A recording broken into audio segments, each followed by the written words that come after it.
Okay, so Sylvia here. I've had a conference with my colleague down the hall who's familiar with this same kind of course, and he's given me some feedback on the way this is laid out. I described to him about the content. He said, well, that was very understandable, that in a lot of our courses we have a good deal of, especially like in pre-nursing, we have a lot of material that they, a list that they're counting on us to cover.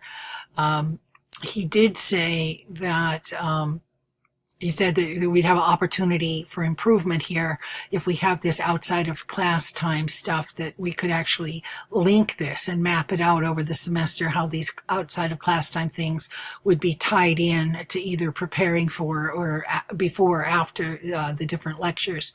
So that was open as opportunity for improvement.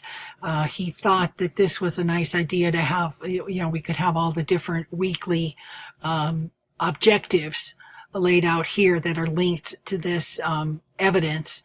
So if we had the different objectives, then we would be able to maybe tie in what's going to happen down here in the lab.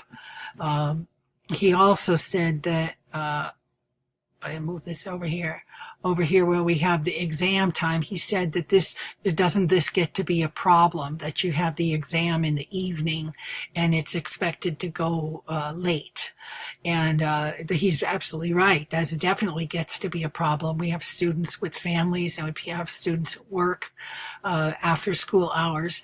And so to expect them to come back in the evening and take an exam, this is a real problem. So when I teach the class, what I do is I just offer so that they could do it Wednesday afternoon. If this is Tuesday night, they could do it the following Wednesday at 1, or even they could do it Tuesday afternoon at 1. But that would be hard for the person to do most of the time, because not only would they be teaching the lecture in the morning, but then they would have the lab class all afternoon. So if you were going to have the test the following day, you'd have to do it with a proctor. If the person couldn't stay at night.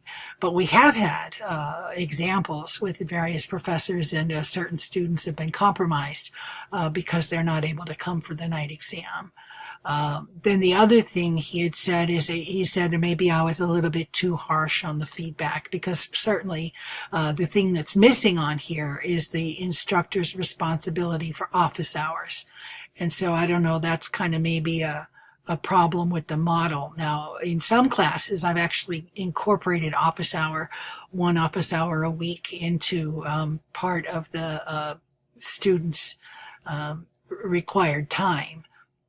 But the professor is supposed to be able to offer, we're supposed to have 10 hours a week if we're a full-time load. So that's not shown on here anywhere. But presumably the students could get feedback from that as well. When I went down here to the lab and I said, the only feedback they get is when they get their lab report back, he said, well, now really, to be fair, once they get down in here and they're doing the lab activity and they're doing the write-up and they're looking at the paper from the week before, he said there's probably quite a bit of feedback that's going on in these two boxes, and that maybe this was a little bit harsh to show that there wasn't a feedback in this spot.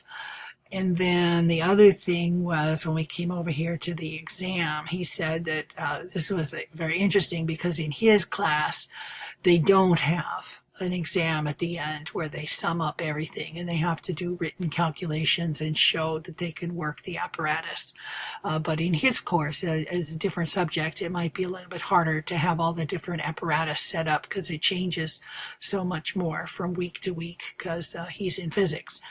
But anyway, he liked that this was on here. He also thought this was a very cool system, and that he could see that there were definitely advantages to laying your class out. He wanted to know, do I do this for all my classes now?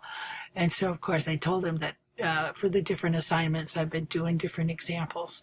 But he looked at this and he felt that this was a pretty true and accurate representation of a traditional course, the way it's offered here, if it's a requirement for some degree program.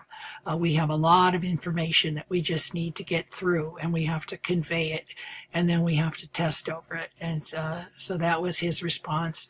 And then he said, by having me put these other things on here, I'm sort of setting up for the future, that I want to tap in to these hours outside of class and get more use from them, so that the students know, first of all, that they're responsible for those hours, but that not just that they're responsible, but they have particular responsibilities that would be content linked to the different class meeting times. But that will be a lot more intricate, and in the first go round probably would not be set up to work all 16 weeks. There might be a 4-week period where the whole thing is put together, and then the second time you teach it, there might be 8 weeks where the whole thing would be linked. But anyway, he said, "Oh, so this is setting up your next project?" And I said, "Yes, this is the diagnostic one. And so now we're going to work on this and try to see if we can incorporate some of the best practices."